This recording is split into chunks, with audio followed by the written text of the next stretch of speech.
প্রধান উপদেষ্টার পদে আর থাকতে চাচ্ছেন না প্রফেসর ডক্টর মোহাম্মদ ইউনূস। দায়িত্ব নিতে পারেন প্রধান বিচারপতি। সেনাপ্রধানের সাথে প্রধান বিচারপতির বৈঠকে সেনাবাহিনীর অধীনে শীঘ্রই গঠিত হতে যাচ্ছে কেয়ারটেকার সরকার। রীতিমতো এই প্রশ্ন কেউ কেউ করছেন, ডক্টর ইউনূস সরকারের পতন হচ্ছে কিনা, তার জায়গায় অন্য কেউ ক্ষমতা নিচ্ছে কিনা, নতুন তত্ত্বাবধায়ক সরকার, অন্তর্বর্তী সরকার নাকি সেনাবাহিনী ক্ষমতা নেবে। ইনফ্যাক্ট অনেকগুলো ঘটনা গতকাল ঘটেছে এবং এই আলাপগুলো আসলে কেন তৈরি হয়েছে সেগুলো নিয়ে কিছু কথা বলা খুবই জরুরি। অত্যন্ত স্পর্শকাতর একটি বিষয় নিয়ে আজকে আলোচনা করব। আওয়ামী লীগ ক্ষমতা দখলের জন্য বাংলাদেশে একটি সশস্ত্র বিপ্লব, একটি পাল্টা অভ্যুত্থানের মাধ্যমে পুনরায় ক্ষমতা দখল করা, কর্তৃত্ব প্রতিষ্ঠা করার জন্য তৎপরতা শুরু করেছে। দর্শক, গুঞ্জন নাকি সত্যি ডক্টর ইউনূস দেশ ছেড়ে চলে যাচ্ছেন এবং নতুন একটি সরকার হচ্ছে বাংলাদেশে, আর সেই সরকারের দায়িত্ব পালন করবেন সেনাপ্রধান ওয়াকরুজ্জামান। সেনাপ্রধানকে নিয়ে রয়েছে বিভিন্ন রকমের প্রশ্ন। সে সকল প্রশ্ন সামনে নিয়ে আজকের ভিডিওটি উপস্থাপন করতে যাচ্ছি। সম্পূর্ণ ভিডিওটি গুরুত্ব সহকারে ধৈর্য সহকারে দেখার জন্য অনুরোধ রাখছি। আর এরকম নিত্য নতুন ভিডিও পেতে চ্যানেলটিকে সাবস্ক্রাইব করে পাশে রাখা বেল বাটনটি অন করে দেবেন, তাহলে প্রত্যেক মুহূর্তের আপডেট নিউজগুলো পৌঁছে যাবে আপনাদের কাছে। দর্শক, আপনারা সকলেই জানেন সাবেক স্বৈরাচারী সরকার দেশ থেকে পালিয়ে যাওয়ার পরে দেশে একটি ক্রান্তি লগ্ন শুরু হয়, আর সেখানে ডক্টর ইউনূস প্রধান উপদেষ্টার দায়িত্ব গ্রহণ করেন। আর তারপর থেকেই দেশের বিভিন্ন রকমের দাবি দাওয়া নিয়ে এক এক সময় এক একজনকে আন্দোলন করতে দেখা যায়। শেষ পর্যন্ত নির্বাচনের পূর্ব মুহূর্তে ডক্টর ইউনূসকে নিয়ে যে সকল প্রোপাগান্ডা কিংবা তথ্য ছড়ানো হচ্ছে সে সকল তথ্য ভুল প্রমাণিত বলে মনে করছেন অনেকেই। বিস্তারিত আজকের ভিডিওতে ধৈর্য সহকারে দেখতে থাকুন।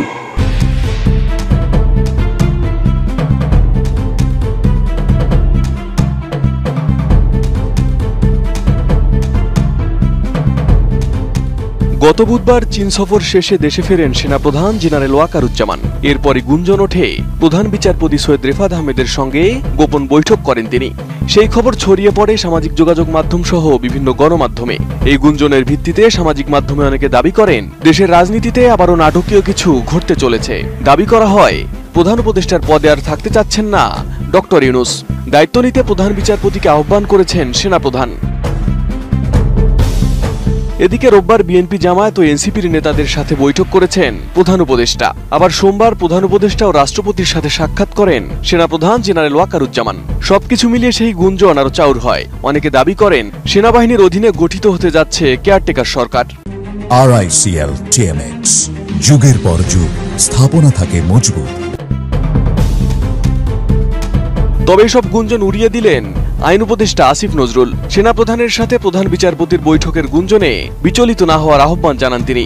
এছাড়া রাষ্ট্রপতি এবং প্রধান উপদেষ্টার সাথে সেনাপ্রধানের সাক্ষাৎকে রুটিন ওয়ার্ক বলে অভিহিত করেন আইন উপদেষ্টা। আর্মি চিফ প্রধান বিচারপতির সাথে দেখা করেছেন এই ধরনের কোনো তথ্য আমার জানা নাই।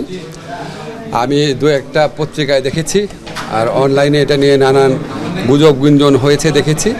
এসব গুজব গুঞ্জন নিয়ে বিচলিত হওয়ার মতো কিছু নাই, এটা হচ্ছে আমার বক্তব্য। আর আর্মি চিফ অবশ্যই এখন পর্যন্ত তো অবশ্যই গুজব, আমি তো এই সম্বন্ধে কিছু জানি না। আর আর্মি চিফ আপনার আমাদের প্রধান উপদেষ্টার সাথে মাঝে মাঝে দেখা করেন, রাষ্ট্রপতির সাথেও আগে দেখা করেছেন।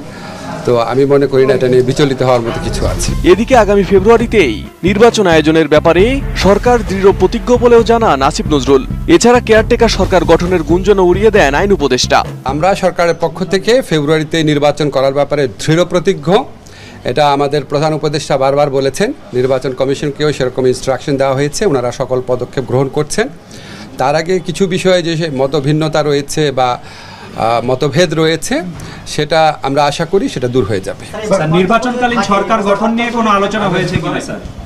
না, নির্বাচনকালীন সরকার নিয়ে কোনো আলোচনা হয় না। এদিকে প্রধান উপদেষ্টা ও রাষ্ট্রপতির সাথে সেনাপ্রধানের সাক্ষাতের পর বিবৃতি দিয়েছে আন্তঃবাহিনী জনসংযোগ পরিদপ্তর ISPR। ওই বিবৃতিতে বলা হয় সাক্ষাৎকালে সেনাপ্রধান সম্প্রতি তার চীন সফরকালীন অনুষ্ঠিত বিভিন্ন বৈঠকের অভিজ্ঞতা ও আলোচনার গুরুত্বপূর্ণ দিকসমূহ রাষ্ট্রপতি ও প্রধান উপদেষ্টাকে তুলে ধরেন। পাশাপাশি দেশের সামগ্রিক আইন শৃঙ্খলা পরিস্থিতি এবং তা উন্নয়নে সেনাবাহিনীর ভূমিকা নিয়ে বিস্তারিত মতবিনিময় হয়। আলোচনায় তিনি আশ্বস্ত করেন দেশের আইন শৃঙ্খলা পরিস্থিতির উন্নয়ন ও জনগণের নিরাপত্তা নিশ্চিত করতে বাংলাদেশ সেনাবাহিনী সর্বাত্মক সহযোগিতা অব্যাহত রাখবে। এছাড়াও সেনাপ্রধান সেনাবাহিনীর অভ্যন্তরীণ চলমান উন্নয়নমূলক কার্যক্রম ও ভবিষ্যৎ পরিকল্পনা সম্পর্কে রাষ্ট্রপতি এবং প্রধান উপদেষ্টাকে অবহিত করেন। অত্যন্ত স্পর্শকাতর একটি বিষয় নিয়ে আজকে আলোচনা করব। আপনারা জানেন যে আমাদের সামাজিক মাধ্যম এবং মূলধারার গণমাধ্যম ইতিমধ্যে একটা খবর বেশ গুরুত্ব সহকারে প্রচার করেছে। অনেকে প্রোপাগান্ডা চালাচ্ছেন, যার জিস্ট বা সারাংশ হলো আওয়ামী লীগ ক্ষমতা দখলের জন্য বাংলাদেশে একটি সশস্ত্র বিপ্লব, একটি পাল্টা অভ্যুত্থান। এখানে দুটো বিষয় পরে আলোচনা করব। একটা হলো সশস্ত্র যুদ্ধ, সশস্ত্র বিপ্লব, একটি পাল্টা অভ্যুত্থানের মাধ্যমে পুনরায় ক্ষমতা দখল করা, ক্ষমতা ফিরে পাওয়া, হোয়াট এভার মেবি, বা বাংলাদেশে যে রাজনীতি, ক্ষমতা রাজনীতি, সেই ক্ষমতা রাজনীতিতে তাদের কর্তৃত্ব প্রতিষ্ঠা করার জন্য তৎপরতা শুরু করেছে।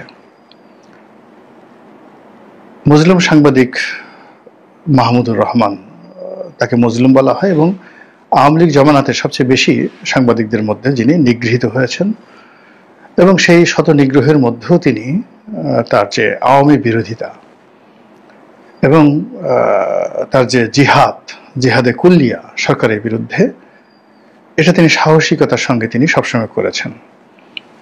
এবং একটা সময় তিনি কৌশলগত কারণে বাংলাদেশ থেকে তুরস্কে চলে গিয়েছিলেন বা মালয়েশিয়াতে চলে গিয়েছিলেন।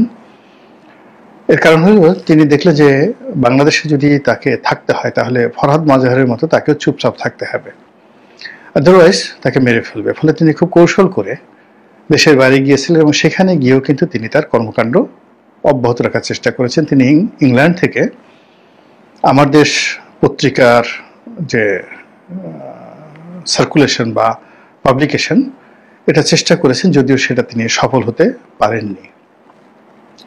তারপর বিভিন্ন লেখনী দ্বারা, সামাজিক মাধ্যমে, তারপরে ইউটিউব, ফেসবুকের যে জনপ্রিয় প্ল্যাটফর্মগুলো রয়েছে, সেখানে তিনি সাক্ষাৎকার দিয়ে, কথাবার্তা বলে তিনি তার যে আওয়ামী বিরোধী যে মনোভাব এবং ভারত বিরোধী তার যে জিহাদ এবং তার যে প্রো ইসলামিক চিন্তাভাবনা, ইসলামাইজেশনের চিন্তাভাবনা, সেটা তিনি চালিয়ে। দর্শক, এতক্ষণ পর্যন্ত আপনারা দেখলেন যে একটি টিভি চ্যানেলের প্রতিবেদন, যেখানে বলা হচ্ছে যে এটি নিছকই একটি গুজব, আর এটি নিয়ে আইন উপদেষ্টা ডক্টর আসিফ নজরুল স্যার তিনি তার একটি বক্তব্য পেশ করেছেন। সে সকল বক্তব্যে জানা যায় যে না, যে তথ্যটি আমরা ইতিমধ্যে পেয়েছি সেই সকল তথ্য হচ্ছে ভুয়া তথ্য, আর এই তথ্যের কোনো ভিত্তি নেই বলেও তিনি দাবি করেছেন। আপনাদের কি মনে হয় দর্শক, ডক্টর ইউনূস কি দেশ ছেড়ে পালিয়ে যাবেন নতুন সরকারের হাতে রাষ্ট্র তুলে দিয়ে, কিংবা নির্বাচনের পূর্ব মুহূর্তে ইউনূসের এই ব্যর্থতাকে তিনি স্বীকার করবেন? আপনাদের মতামত জানাবেন কমেন্টস বক্সে। আজকের মতো এখানে বিদায় নিচ্ছি, দেখা হবে অন্য কোনো ভিডিও। ততক্ষণ পর্যন্ত সকলেই ভালো থাকুন, সুস্থ থাকুন। আসসালামু আলাইকুম ওয়া রাহমাতুল্লাহ।